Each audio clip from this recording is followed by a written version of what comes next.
Hey, y'all. As a growing family, my husband and I love game night, especially when it's Wayfair edition. Let's do it.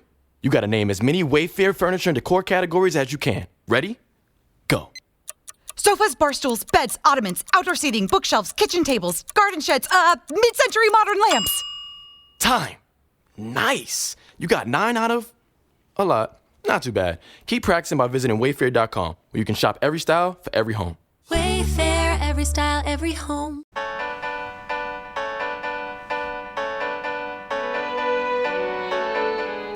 You are listening to Hillary Topper on Air. And now, here's your host, Hillary Topper. Welcome back to Hillary Topper on Air, the podcast where we bring you exciting stories, inspiring individuals, and cutting-edge innovation that make a difference in our lives. I'm your host, Hillary Topper, and today we have a very special guest joining us. He's not just an entrepreneur, he's an elite athlete. Craig Dinkel is a former Olympic qualifier swimmer who once dominated the water. He is the creator of Biotropic Labs, a company that creates sports supplements designed to give athletes a natural and legal competitive edge. I can already tell this is going to be an incredible conversation. So without further ado, welcome, Craig. It's a pleasure to have you on the show. Well, I'm always happy to be here with you. So before we dive into Biotropic Labs, I want to take a moment and talk about your athletic background. Being an Olympic qualifier is no small feat. Can you share with us a little about your swimming career and some of the highlights that shaped you as an athlete? Yeah, gee, when I think about my swimming career, I think sometimes in terms of luck. And I followed my oldest brother into the sport. He loved it, and I loved him. And so he was a very good swimmer, and he enjoyed it. And so, like I said, I followed into it. And short version here is, he was on the varsity team. I was on the junior varsity team. And, his group had some very good swimmers in it. This is in New England where I was growing up. And I think what turned the light on for me was, we didn't know what we were doing back then. No one knew what they were doing where we were growing up anyway, in New England, where swimming first came into my life. And we would, the junior varsity team would work out the width of the pool and not much at that. And the varsity team would work out the normal length, 25-yard pool, by the way, we're talking about. So it's probably a 25-yard pool by maybe 20 yards at the most. And on the varsity team, despite having followed my brother into the sport, who I idolized and loved, on the varsity team was New England's version at the time of Mark Spitz. Michael Phelps, for those of you who don't know Mark Spitz. And also because, we were all on the same team, just on the senior team. He was on the senior team, he was another idol of mine. And he worked out like a madman. They worked out the length of the pool, and they did real workouts. And I don't know why they treated the JV like a bunch of kindergartners, but that's how, we were. And we didn't know any better. And so with that sort of backdrop, one day, and this guy owned all the records in New England. And he was one of those guys where he could get into any event and he'd beat you. So no one wanted to see him get up, out of one of his main events into an off event, because he'd give you a hard time. And you didn't need that. It's tough enough to beat the guys who are supposed to be on the blocks with you. Now this guy says, well, let me try something different. Let me go the 100 fly today, see what happens. And, he'd win. He was just a phenomenal athlete. And one day there was, and I didn't work out that much. I really didn't. I didn't train that much. I didn't train that hard. Just to repeat, I followed my brother into the sport. My love was for him. And one day there was a swim meet.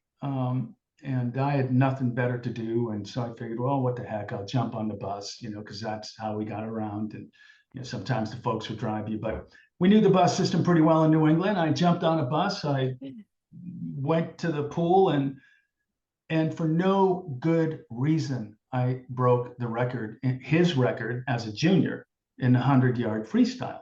And it didn't make any sense to me. It didn't add up at all. It wasn't right. It was right. It was legal. It was done. It was real. But I couldn't really make much sense of it. But what I did think to myself, this is 15 years old. He was probably 18. What I did think is, gee, if I can beat this guy's record, I probably should really look into this sport and see what I can do. And so that was the earliest motivation I had to start swimming. That I could just show up with nothing better to do one day, and swim in a 100-yard race when we're training widths of the pool, and hardly even that. Just made me think I better give this a look. I better give this a hard look, because the guy's record I just beat, he's not a nobody. He's a real somebody. And so that's what got me into it. And I think I always had a very competitive nature anyway. So the combination of, whoa, how did I do that? That makes no sense. And so some part of, getting deeper into swimming was really validating that I really did what I did, because I think I had to go out there and try and do it again. Then the next thing that happened is we moved from New England to California. And if you've read Outliers by, I believe it's Malcolm Gladwell, there's something about being in the right place at the right time with the right preparation. Well, I didn't have the preparation, but I did land at the right place at the right time in California. And I just landed on top of great swimming coaches, world-class stroke coaches. And so that provided that second opportunity for me to go, well, okay, well, let's see if what I did in New England was really real, because now I've got real people to train me. And there was no width training in California, man. We were really, really putting it on. And one of the coaches was Peter Daland, a renowned Olympic swim coach, who owned the club program.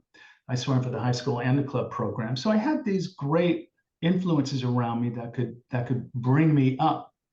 And indeed they did. I mean, I missed 1 year of training for various reasons when I first moved to California. But the last 2 years, I trained like a maniac and like a madman in a real, honest to goodness California high level program.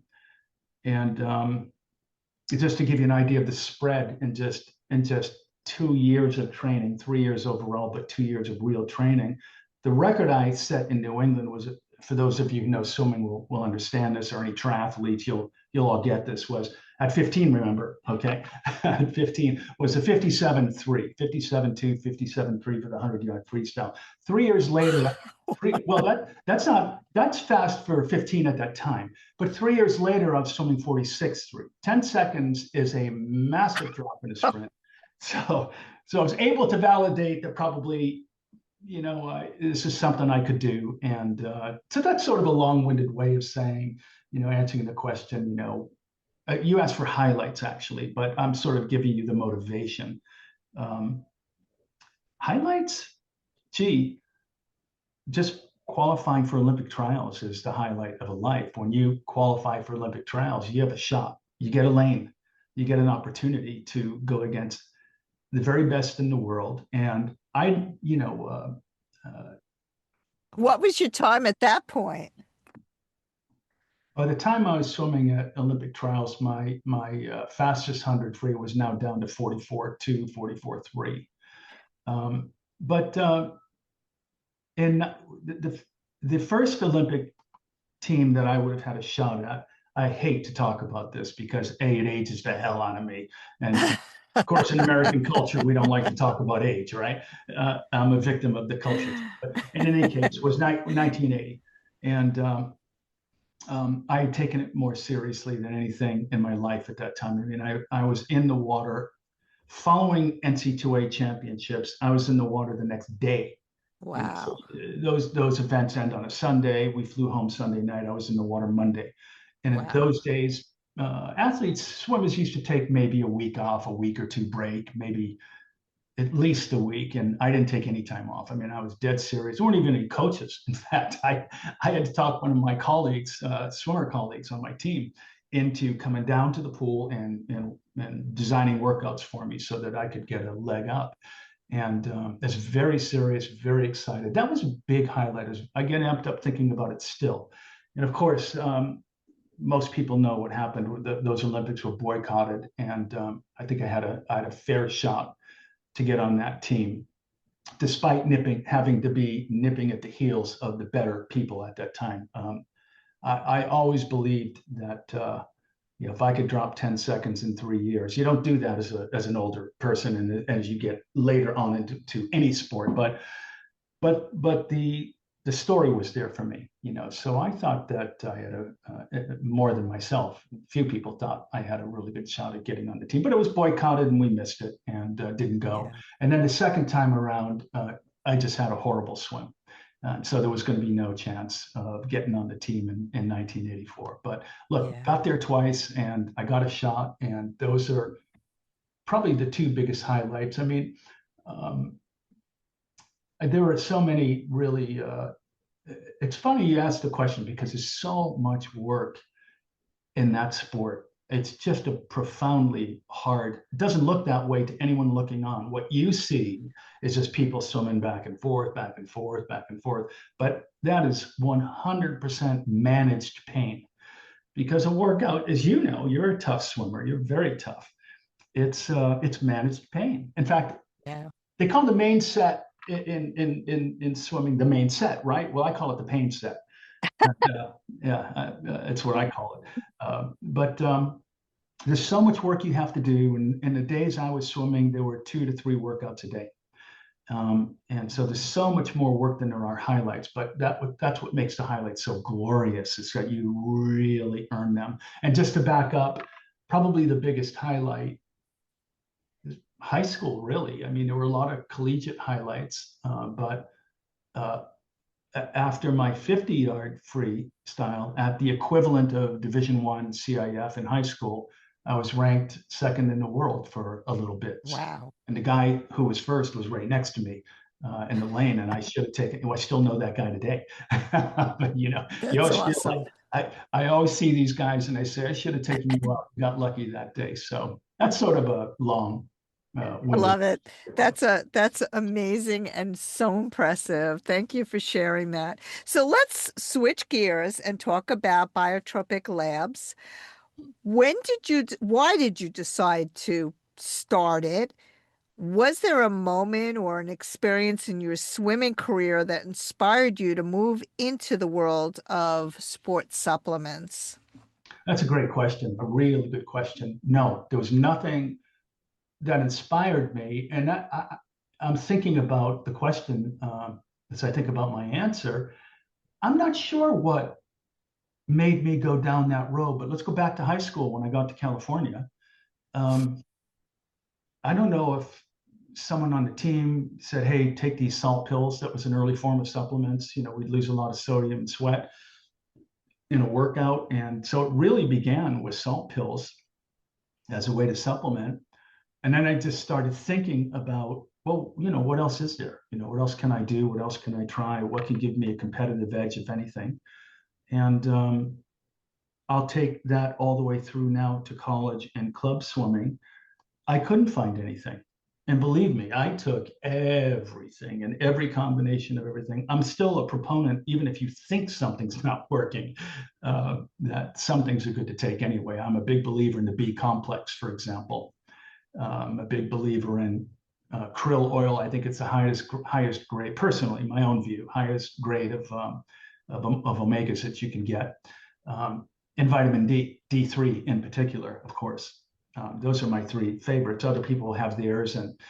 And that's the interesting thing about supplements. You take what you think works for you. And what works for me may not. What I just described, those 3, I think everybody needs to take and should take. But in addition to that, people find out what works for them. And that's sort of how I got into Biotropic Labs much later. I did not have a business mind in those days, but what I did learn was nothing was really working for me. And I was working with a renowned chiropractor, naturopath doctor in California, who's still with us today, who helped me design some stuff. I think it was for the '84 Olympic trials. And that combination of things worked amazing. I never had anything work on me, nothing. And and everybody's different. And I hate to be this transparent, but I feel it's critical to be because I'm not a salesman. But worked just outrageously, phenomenally well on me. And people might take it and find it doesn't do anything on them. I was looking for something that will work with my chemistry. And that took a lot of trial and error. When I say I tried everything, believe me, I tried everything so much that I smelled like vitamins and sweated vitamins, and you can figure out the rest. But so anyway, yeah, I was looking for a competitive edge. When you're trying to get on the Olympic team, everyone's doing the same thing. Everyone's training like madmen, mad women, tough people. They're, again, as you know, tough athletes. And everyone's looking for an edge. And it never occurred to me. Yeah. So let's talk a little bit about this edge. So basically for endurance athletes, right? Specifically looking to go the distance, like a marathon, a triathlon, long distance swim, right? What products would you recommend? I know you said it's trial and error and everybody's different, but in our perfect world, what products would you recommend and what makes sense that these would stand out among the rest? Well, certainly we're talking about my own product, right? Yeah. Well, I have huge bias because I developed them. They're pharmaceutical grade products, the flagship products. And they were all designed to do slightly different things, but with oxygenation in mind. It's all about, whether you're a distance runner, swimmer, triathlete, or sprinter, it's all about oxygenation.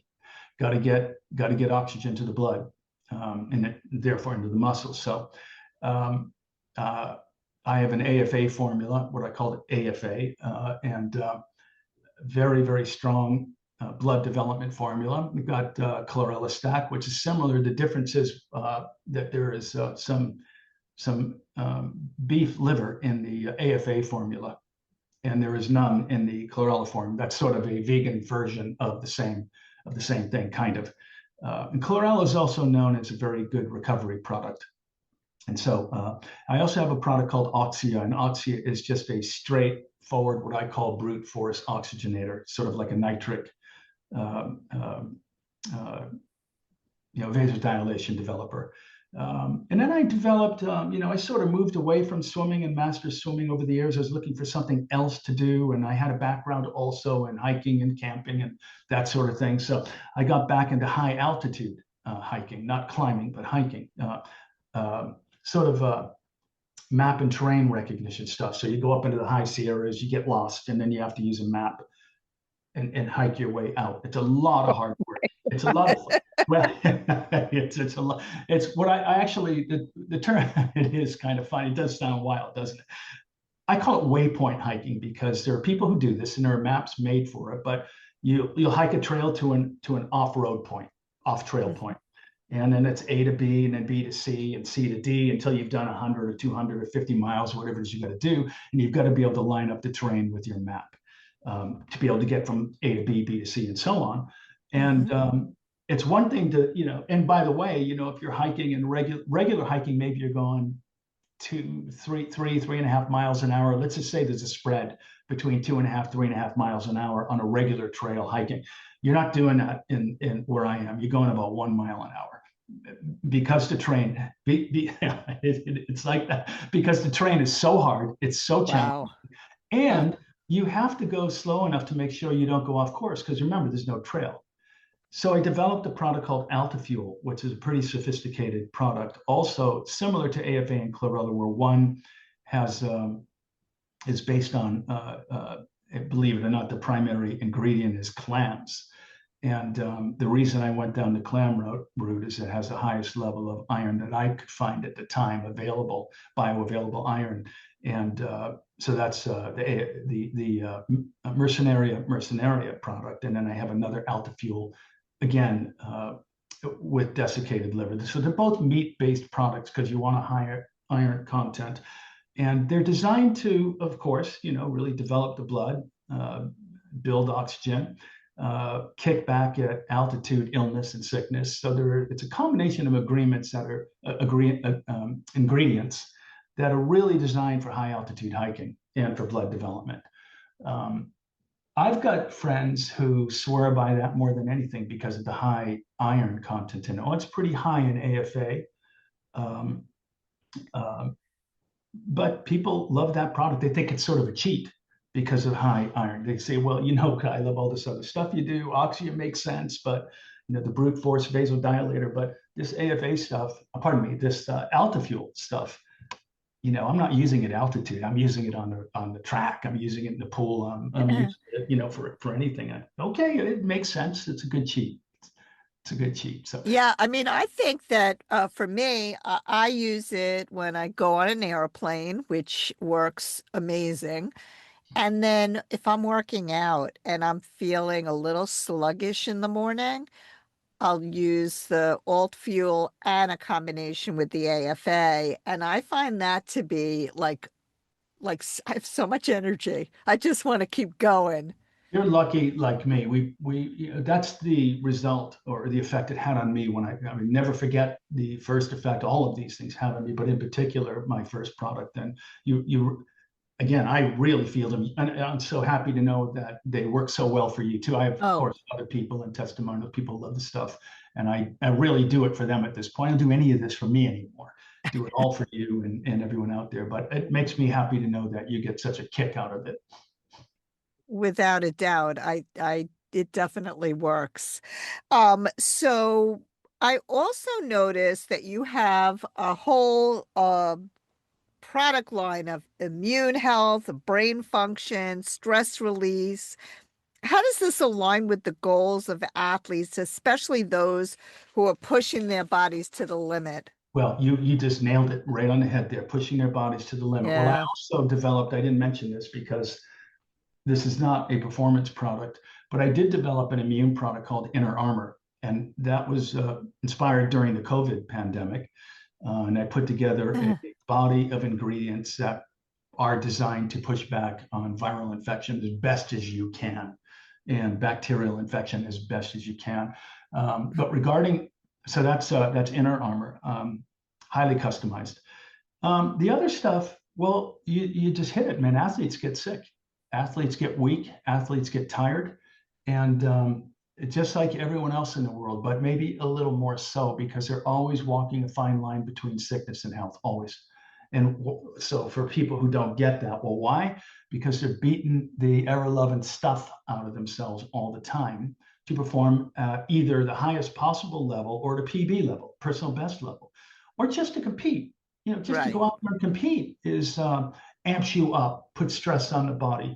And so I wanted to put together not just my own flagship products, but I wanted to satisfy the need for athletes and the general population as well. But I have a bias for athletes, of course, their need for stuff that they're likely going to need as well, like a blood sugar product, a male support product, and so on, things like this. So that's why I have more than just the flagship products.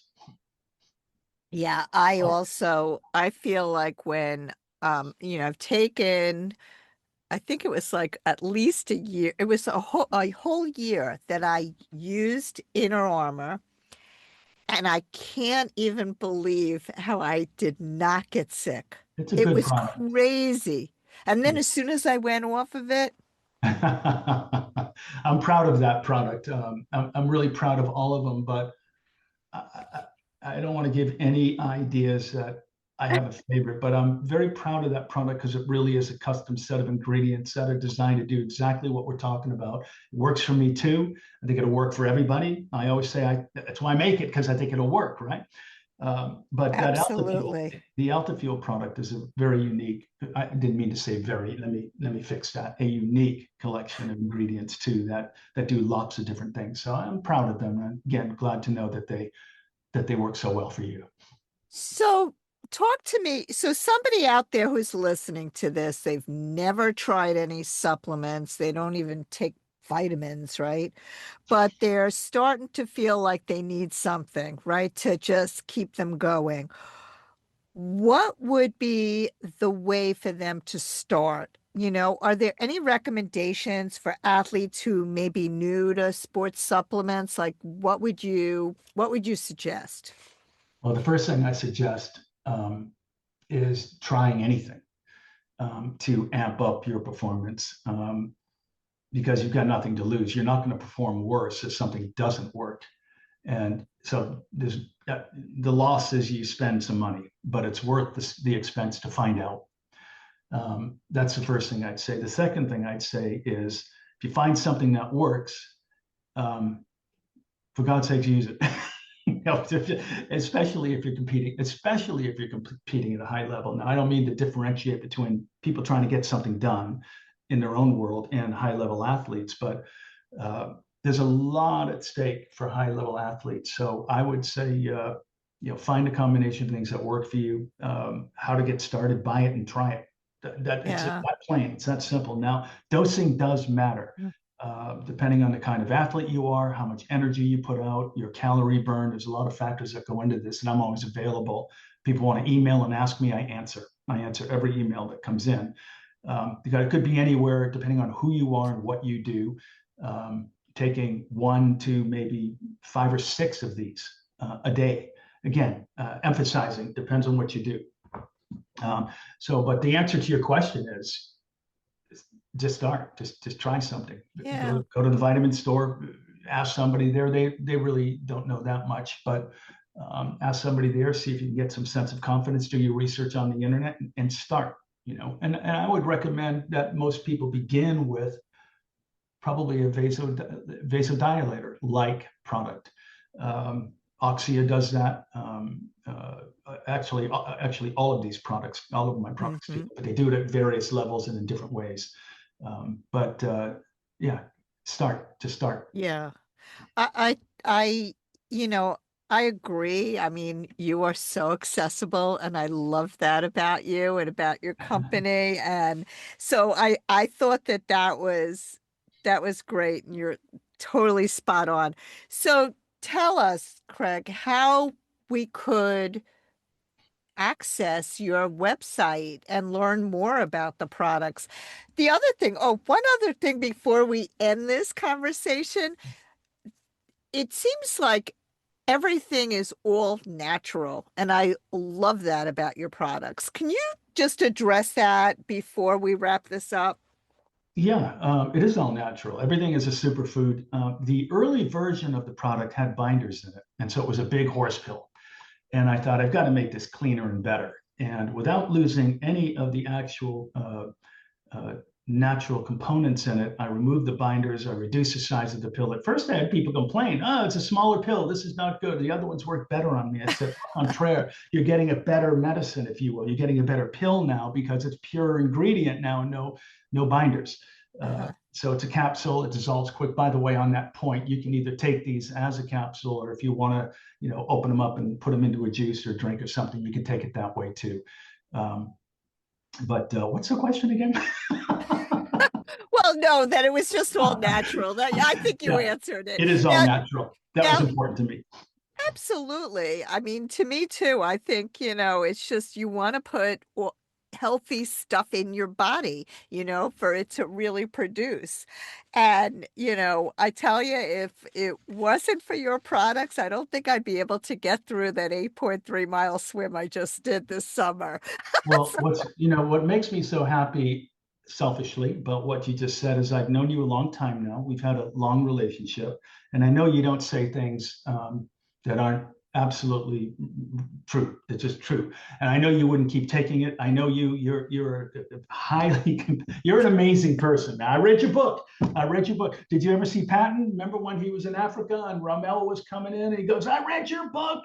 He knew all about what Rommel was going to do or Rommel, however you pronounce it. Well, I read your book too, and you are an amazing person, amazing athlete. The things that you've overcome are mind-blowing to get where you are today. So proud of you. So I know that you say what you believe and you just don't say what you don't believe. You just absolutely. So it makes me very happy to know that these things work as well for you that they do. So tell us, our listeners, how they can get in touch with you and learn more about Biotropic Labs. Well, just email me. My personal email address is Craig, Craig, T as in Thomas, D as in Delta, Craig TD at biotropiclabs.com. And I was writing while we were talking. I know we're going to bail out here, but you have a coupon. I think it's Hillary 10 or Hillary 20 or something like that. But we're going to change it. I do have a coupon. Yes, I'm going to change it. So if you just, by the time this goes up, there will be a Hillary 25 for 25% off one-time purchases and a Hillary 35 for 35% off of any subscription order, just to give you folks wow, a deeper. That's amazing for trying it out. But just go to the website and read. Take a look and by all means email me with questions. I'll answer everybody and everything. I don't, I'm customer centric. Can't run a business without people. And I want to run the business because I can't help anybody without the business. So email me, I'll answer your questions, and we'll get you where you need to be. And we can get detailed on anything. If you want to talk about chemistry, ask me, I'll figure it out. If I can, I've got a biochemist on staff. We'll get answers and get your questions figured out. That's awesome. Well, thank you so much, Craig, for being on the show. It's always a pleasure to see you, Hillary. This show was produced by Hillary Topper and sponsored by the Russo Law Group, Long Island's signature elder law, estate planning, and special needs law firm. For more information, visit vjrussolaw.com. And PlayTry, your multi-sport specialist for all your triathlon needs. They have so many opportunities, including franchising. If you love the sport of triathlon, check out playtry.com and learn more about opportunities, or if you want to shop there, check them out. They've got great prices and they've got amazing customers.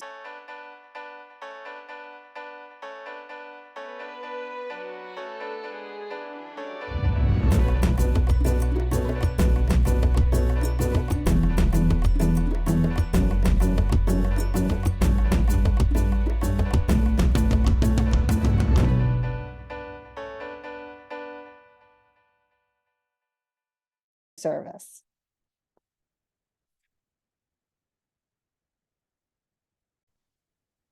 Marketing is hard.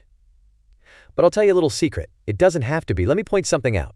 You're listening to a podcast right now, and it's great. You love the host. You seek it out and download it. You listen to it while driving, working out, cooking, even going to the bathroom. Podcasts are a pretty close companion. And this is a podcast ad. Did I get your attention? You can reach great listeners like yourself with podcast advertising from Libsyn Ads. Choose from hundreds of top podcasts offering host endorsements, or run a pre-produced ad like this one across thousands of shows to reach your target audience in their favorite podcasts with Libsyn Ads. Go to libsynads.com, that's LIBSYN, ads.com today,